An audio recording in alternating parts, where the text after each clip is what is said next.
ডাক্তারিতে ভর্তির ক্ষেত্রে ওবিসি সংরক্ষণে বড় নির্দেশ হাইকোর্টের। কত শতাংশ সংরক্ষণ তাও বেঁধে দিলেন বিচারপতি। এ বিষয়ে বিস্তারিত জানবো, অর্ণব হাজরা প্রতিনিধি রয়েছেন সঙ্গে। অর্ণব, কি পর্যবেক্ষণ আদালতে? দেখো, বিচারপতি কৌশিক চন্দ আজকে রায়দান করেছেন এবং এই রায়দানের একটা বড় প্রভাব পড়তে চলেছে আমাদের রাজ্যের জয়েন্ট এন্ট্রান্স মেডিকেল এবং মেডিকেল সংক্রান্ত যে সমস্ত পরীক্ষা হয়, ওয়েস্ট বেঙ্গল হেলথ ইউনিভার্সিটির আন্ডারে ভর্তি হয় সেই পরীক্ষায়।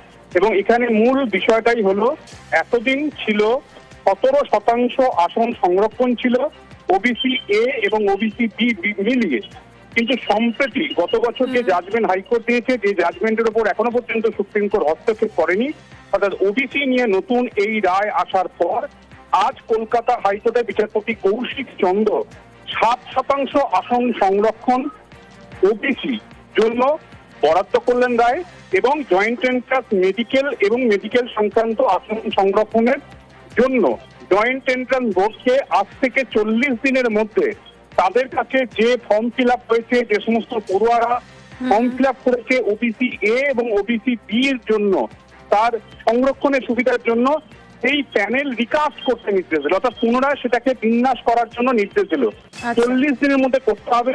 যে ফোন নাম্বার দেওয়া হয়েছে পড়ুয়াদের, সেই ফোন নাম্বার ধরে ধরে তাদের প্রত্যেককে ওবিসি এ এবং ওবিসি বি কি সার্টিফিকেট আছে সেটাকে পাঠাতে হবে, সংগ্রহ করবে জয়েন্ট বোর্ড এবং সেটাকে যাচাই করবে, যাতে 2010 পরবর্তী 66টি যে ওবিসি তালিকাভুক্ত সম্প্রদায় ছিল, যাদের হাইকোর্ট বাতিল করেছে, নীতিগতভাবে সেটা সঠিক হয়নি বলে বাতিল করেছে, তাদের কোন রকম ওবিসি সংরক্ষণের সুবিধা দেওয়া যাবে না। অর্থাৎ 2010 পরবর্তী ওবিসি সার্টিফিকেটের যে 66টা ক্লাস রয়েছে তারা কেউ ওবিসি সুবিধা পাবে না, এটা স্পষ্ট করল হাইকোর্ট। পাশাপাশি 17% নয়, কারণ আমরা জানি ওবিসি এ এবং ওবিসি বি মিলিয়ে রাজ্য সরকার 17% ওবিসি সম্প্রদায়ভুক্ত মানুষদের সুযোগ সংরক্ষণের সুবিধা দিত। সেই সংরক্ষণও সম্প্রতি জাজমেন্টের কারণে বিচার সন্দেহ নির্দেশ 7% হবে। এই 10% কোথায় নির্দেশ, নজর থাক।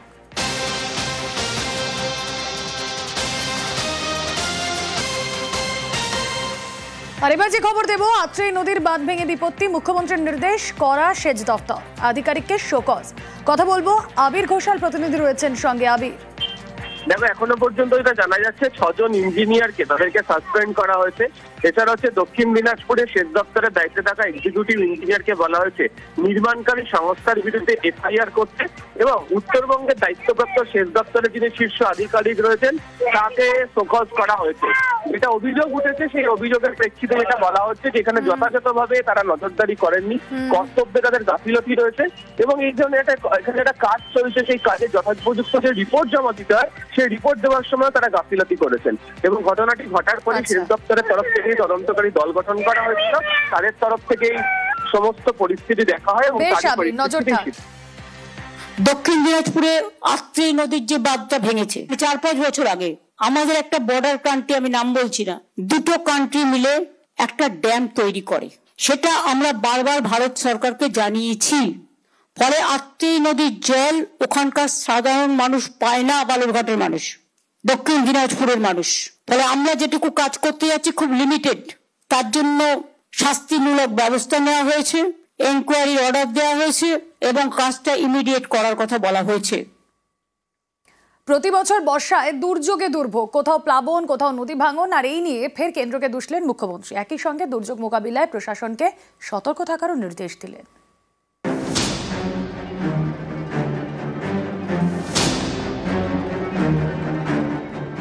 আগে বন্যা নিয়ন্ত্রণ এবং গঙ্গা ভাঙন এই দুটো সেন্ট্রাল গভর্নমেন্টের হাতে ছিল, এখনো আছে। 14 বছর 15 বছর ধরে আমরা কিন্তু কোনো পয়সা পাইনি। বন্যার ত্রাণে আসামও টাকা পায়, কিন্তু আমরা পাই না। সামনেই বর্ষা, প্রতি বছর এই বর্ষাতেই দুর্ভোগ। কখনো সিকিম অথবা ভুটানে নাগাড়ে বৃষ্টিতে উত্তরবঙ্গের বিভিন্ন জেলা ভাসে, কখনো আবার ঝাড়খণ্ডের বৃষ্টিতে দক্ষিণবঙ্গের বিভিন্ন জেলায় জল যন্ত্রণা, নদী ভাঙন। এটাই চেনা ছবি। উত্তরকন্যার বৈঠক থেকেই দুর্যোগ সামাল দেওয়া নিয়ে কেন্দ্রকে নিশানা করলেন মমতা বন্দ্যোপাধ্যায়। বেঙ্গলটা হচ্ছে জাস্ট একটা নৌকার মতো। ঝাড়খণ্ডে বর্ষা হলে ডুবে যাবে দক্ষিণবঙ্গ, ভুটানে বর্ষা হলে ডুবে যাবে উত্তরবঙ্গ, নেপালে বর্ষা হলে ডুবে যাবে উত্তরবঙ্গ, এটা আমরা সেন্ট্রাল গভর্নমেন্টকে ইতিমধ্যেই জানিয়েছি যে ইন্দো ভুটান একটা চুক্তি করে যে রিভার কমিশন আছে সেখানে আমাদের রিপ্রেজেন্টেটিভ থাকার দরকার আছে। আগে বন্যা নিয়ন্ত্রণ এবং গঙ্গা ভাঙন এই দুটো সেন্ট্রাল গভর্নমেন্টের হাতে ছিল, এখনো আছে। 14 বছর 15 বছর ধরে আমরা কিন্তু কোনো পয়সা পাইনি। বন্যার ত্রাণে আসামও টাকা পায়, কিন্তু আমরা পাই না। সিকিমে 14টা হাইড্রেল পাওয়ার করেছে, তো আপনারা এতগুলো হাইড্রেল পাওয়ার করলেন, সেন্ট্রাল গভর্নমেন্ট কেন পারমিশন দিল? এটা এনটিপিসি কে জিজ্ঞেস করো। আর আমাদের এখানে আমরা দুটো করার চেষ্টা করলাম, আমরা পারলাম না। খবর আমিও রাখি, কাদের থ্রুতে রাখা হয় এবং কাদের দিয়ে রিয়েল এস্টেট বিজনেসে হাজার হাজার কোটি টাকা শুনেছি আমি, খবর আমাদের কাছেও আসে। বর্ষা ইতিমধ্যেই শুরু হয়ে গেছে। গত কয়েক বছরে আপনারা আমফান থেকে শুরু করে নানা রকম সাইক্লোন আপনারা দেখেছেন। রাজ্য, জেলা, ব্লক স্তরে কন্ট্রোল রুম চালু করতে হবে এখন থেকে। ব্লকগুলো খুব ইম্পর্টেন্ট। সমস্ত অফিসার স্টাফদের সর্বোচ্চ সতর্কতার পর্যায়ে থাকতে হবে। এনডিআরএফ, এসডিআরএফ, ডিএমজি, সিভিল টিমগুলোকে সক্রিয় রাখতে হবে। সিকিম, ভুটানে কিন্তু ইতিমধ্যেই বর্ষা হচ্ছে, ফলে আপনাদের একটু সতর্ক থাকতে হবে। সারা পশ্চিমবাংলায় আমাদের একটা ডিজাস্টার ম্যানেজমেন্ট সিস্টেম আছে। আমি উত্তরকন্যাতেও একটা করতে বলবো। দরকার হলে ইন্টারনাল ফোনের ব্যবস্থা করতে হবে, প্রত্যেকটা জেলার সাথে কমিউনিকেশন, এবং জেলাগুলো আর ব্লকের সাথে কমিউনিকেশন। সেখানে গাছ আমাদের বেশি করে পুঁততে হবে। ফরেস্ট ডিপার্টমেন্টকে বলে ঘাসগুলো বর্ষার সময় যেন লাগানো হয়। নিউজ 18 বাংলা। 22 এপ্রিল পেহেলগাঁওয়ে পাক জঙ্গিদের হামলা, তারপর অপারেশন সিঁদুরে ভারতের বদলা। পাক জঙ্গি ঘাঁটি যেমন ধ্বংস করা হয়েছে, তেমনি মাটিতে মিশিয়ে দেওয়া হয়েছে পাকিস্তানের একাধিক বায়ুসেনা ঘাঁটি। ভারতের কাছে এভাবে ধরাশায়ী হওয়ার পরেও পাক সেনাপ্রধানের পদোন্নতি, সেনাপ্রধান থেকে হয়ে গেলেন ফিল্ড মার্শাল। অনেকে কটাক্ষ করে বলছেন মুনির ফিল্ড মার্শাল নন, তিনি আসলে field marshal.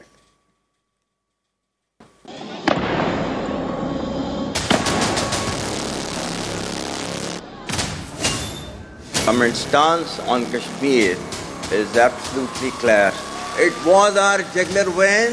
It is our jugular vein. We will not forget it. And we will not leave our Kashmiri brethren. Asim Munir ছিলেন পাকিস্তানের সেনাপ্রধান, হলেন পাক সেনার শীর্ষ পদাধিকারী। ভারতের বিরুদ্ধে বারবার প্রচার, উস্কানিমূলক মন্তব্য। গত মাসেও কাশ্মীর নিয়ে উস্কানি শোনা যায় আসিম মুনিরের ভাষণে। Our stance on Kashmir is absolutely clear. It was our jugular vein. It is our jugular vein. We will not forget it. And we will not leave our Kashmiri brethren.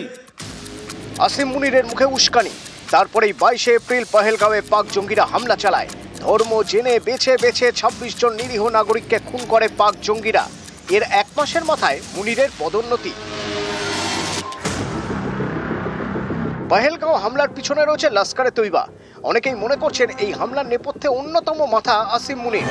Operation সিঁদুরে পাল্টা জবাব দিয়েছে ভারত, জঙ্গি ঘাঁটি ধ্বংস করেছে। পাকিস্তানের একের পর এক বায়ুসেনা ঘাঁটিও তছনছ করেছে।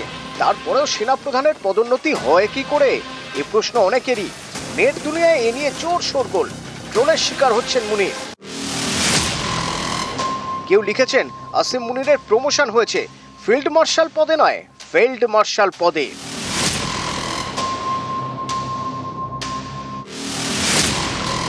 কেউ আবার কটাক্ষ করে লিখেছেন প্রমোশনের পর এবার আসিম মুনির আরো বড় বাংকার পাবেন। নিজেকে ঘোষণা করে দিল বা গভর্নমেন্টের তরফ থেকে করলো, এইটা দেখাবার জন্য যে আমরা কিন্তু বিরাট কাজ করেছি, আমাদের যে কোমর ভেঙে গেছে সেটা আমি বলতে রাজি নই। আমি লুকিয়েছিলাম বাংকারে, আমি কিন্তু ফিল্ড মার্শাল হয়ে গেলাম। তাহলে এতে ভদ্রলোকের ক্রেডেনশিয়ালসও বোঝা যাচ্ছে এবং what type of a person he সেটাও বলা যাচ্ছে। এবং 1959-এ আইয়ুব খানও নিজেকে ফিল্ড মার্শাল বলে ঘোষণা করেছে। পাক সেনা ইনস্টিটিউট থেকে ট্রেনিং নিয়ে 1986 সালে সেনা জীবন শুরু মুনিরের। তারপর ধাপে ধাপে সেনাপ্রধান। 2022 সালে পাক সেনাপ্রধান হন আসিম মুনির। মুনির সেনাপ্রধান হওয়ার পরে চীনের হাতের পুতুল হয়ে ওঠেন। পাক সেনার 80% সামরিক সরঞ্জামই দেয় চীন। অপারেশন সিঁদুরের সময়ও চীনা ফাইটার জেট ব্যবহার করেছে পাকিস্তান। সম্প্রতি জানা গিয়েছে ইসলামাবাদকে 30টি J-35 স্টেলথ জেট বিক্রি করবে চীন, সেটাও নাকি 50% কম দামে। এত কিছু করেও অপারেশন সিঁদুরে নাক কাটা গিয়েছে, কিন্তু তাতে কি? আসিম মুনিরের হলো পদোন্নতি, সেনাপ্রধান থেকে ফিল্ড মার্শাল। পাকিস্তানের প্রথম ফিল্ড মার্শাল হন মোহাম্মদ আইয়ুব খান। তৎকালীন পাক প্রেসিডেন্ট ইস্কন্দার মির্জা তাকে এই পদে বসান, আর এর 20 দিনের মাথায় পাক সরকারের পতন হয়। গায়ের জোরে প্রেসিডেন্ট পদে বসেন মোহাম্মদ আইয়ুব খান। আইয়ুব খানের পরে পাকিস্তানের দ্বিতীয় ফিল্ড মার্শাল এবার আসিম মুনির। ভারতের কাছে ধরাশায়ী হয়েও পদোন্নতি। এটা কি তাহলে পেহেলগাঁওয়ে জঙ্গি হামলা করানোর পুরস্কার? নিউজ 18 বাংলা। শ্রীনগরে তৃণমূলের প্রতিনিধি দল, পুঞ্চ রাজৌরিতেও যাবে তৃণমূল প্রতিনিধি দল। 23 মে পর্যন্ত কর্মসূচি। প্রতিনিধি দলে ডেরেক ওব্রায়েন, নাদিমুল হক, মানস ভূঁইয়া, সাগরিকা ঘোষ এবং মমতা বালা ঠাকুর আজ রাতে শ্রীনগরে থাকবেন। কাল শ্রীনগর, উড়ি, বারামুলা, পেহেলগাঁওয়ে ক্ষতিগ্রস্তদের সঙ্গে দেখা করবেন। তারপর যাবেন জম্মুর পুঞ্চ রাজৌরিতে। আমরা 5 জনের প্রতিনিধি দল আমরা এসেছি সীমান্তবর্তী, সেখানকার সমস্ত স্তরের মানুষের, সব ধর্ম, সব সম্প্রদায়ের মানুষের যে কঠিন যন্ত্রণা, পাকিস্তানের সেলিং এসে যেভাবে তাদের কষ্ট দিয়েছে, মৃত্যু হয়েছে, ঘর বাড়ি গেছে, তারা একা নয়, সবাই মিলে আমরা তার পাশে আছি। এই সহানুভূতিকে, এই ভালোবাসাকে, এই শুভেচ্ছাকে আমরা তাদের কাছে